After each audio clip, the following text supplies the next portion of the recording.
Well, hello, and welcome to the show.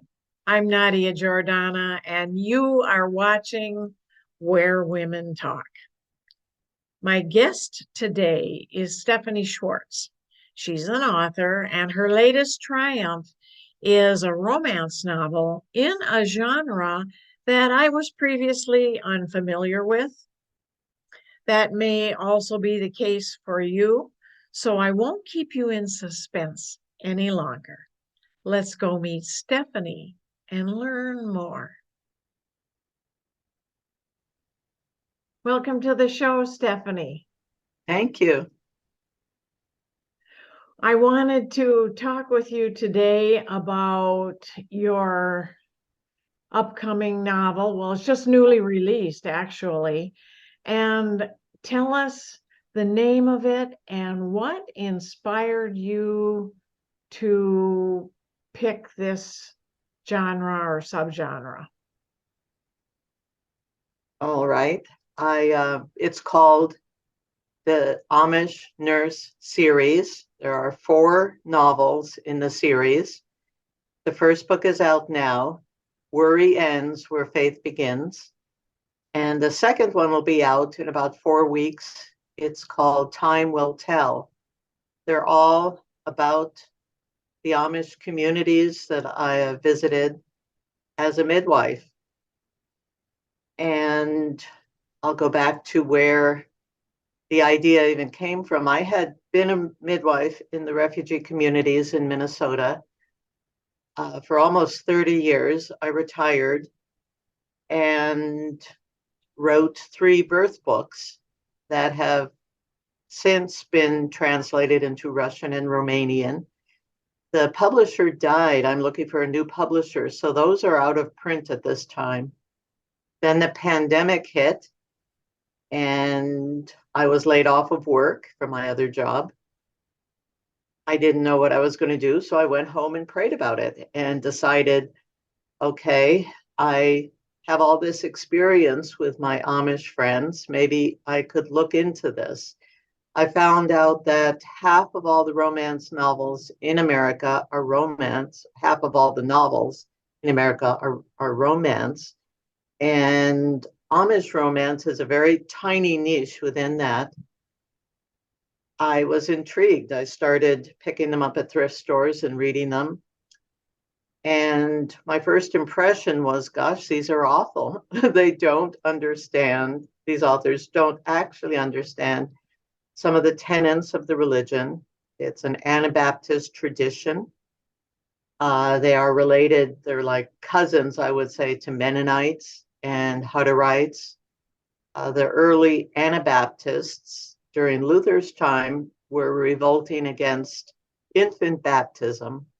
So there's all that history involved. But the modern day Amish, Hutterites, and Mennonites have chosen to live apart and follow their interpretation of the Bible. So when I started looking into this and reading the novels that were out there, I thought maybe I could do a more authentic treatment of Amish life. They're not all that different from us. They struggle with the same problems with their teenagers. Babies have genetic problems occasionally, just like the rest of us. Husbands aren't always as attentive as they should be. Some even drink. But I didn't want to emphasize that. I wanted these to be true to life Amish romance, and brought up this idea with my writing friends and writer groups that I had joined, just to learn about how do you write a novel. I had never written fiction. My first 3 books were nonfiction. They were true stories about the families I had gotten to know, my first Somali family or Ethiopian family. And at that time, I also was doing a few Amish home births living in Wisconsin. There were about 6 of us midwives, and I was working on my licensure at that time. And we would support each other in about a 50-mile radius in Wisconsin. So when I started talking to my writing group, one of the women, Amy, said, well, that could be your hashtag. I've been in more Amish bedrooms than all the other authors out there put together. And I thought that might be true. So I wanted to write an intelligent, authentic treatment of Amish romance, which I think I've been able to do. I think you did, and I have to admit that, or I'm proud to admit that you gave me an advanced peek at the first couple of novels before they got to this point. And I was deeply interested in a lot of different things about your story, and also so much interesting historical facts about the lifestyle and how they live. I'm wondering a little bit, without the salaciousness that's in other genres of romance novels, what you've learned from other people about what makes the characters and this story compelling. Well, there's two sides to that. Many fiction writers lean on their own autobiographical experience and write about that. Many of the stories are true. Different things that Amish grandmothers told me while we're riding around in a buggy, visiting all the expectant mothers in a settlement. Or at one point, I had a little mobile clinic, and I would drive through Hutterite colonies that knew me, that had invited me to do well women care. So a lot of the stories are actually true without infringing on HIPAA laws, because I have changed names and circumstances. But there were beautiful home births. There were families that were struggling with different realities in their families. So I think first though, before getting to know the families in the books, I wanted you to experience the pace of Amish life. It is slow. And the teenagers have said in the past, this is life in the slow lane, because it's without media, without mass media, without telephones, without TV. It's another era. It's almost like going back 200 years in America technologically. But the differences that I found is that the Amish especially have educated themselves. They know how to follow their own rules that are dictated, but how do they compete with, for example, modern day agriculture? Big ag is huge in the Midwest. So they had to educate themselves. And I didn't find that we were on different levels intellectually whatsoever. They were very well read, many.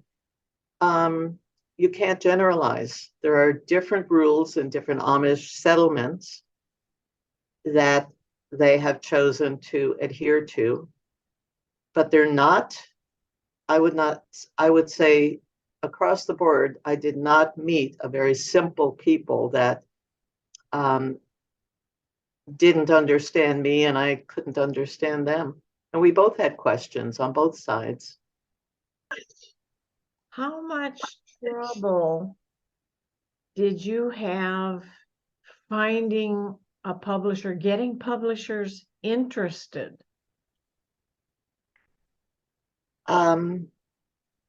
When I started writing romance, which was absolutely new to me, I decided I better join up with a group of other authors that are writing romance and see what I could learn. And I only started writing professionally in my 60s. So I knew I had a whole lot to get under my belt very, very quickly, and joined Romance Writers of America and went to one meeting before COVID hit and started asking questions. It was a interesting group in Minnesota. The chapter here has about 20 members, I believe. And the meetings were fascinating and very, very informative. And I could ask all my really dumb questions, and they were very patient. And we all went on a retreat only a year and a half ago. And my book wasn't finished, but I put together a little newsletter, the Amish Times, and brought that with me to the retreat. And I printed several copies so everyone could get one. And I put in one of the chapters from book 3, which I thought would be a real teaser and kind of introduce people to what I'm trying to write. And they were interested, and none of them wrote Amish romance. There was a couple of Western romances and another Nordic romance, which is very interesting. There was a couple of the writers wrote historic romance, and the research they did was phenomenal.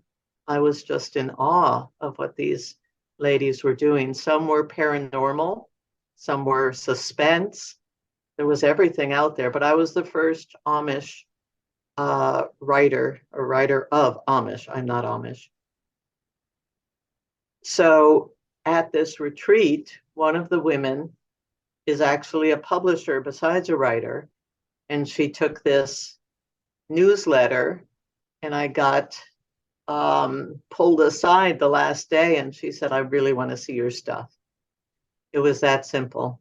I was quite amazed. And I had 4 books. The 4 books started at that point.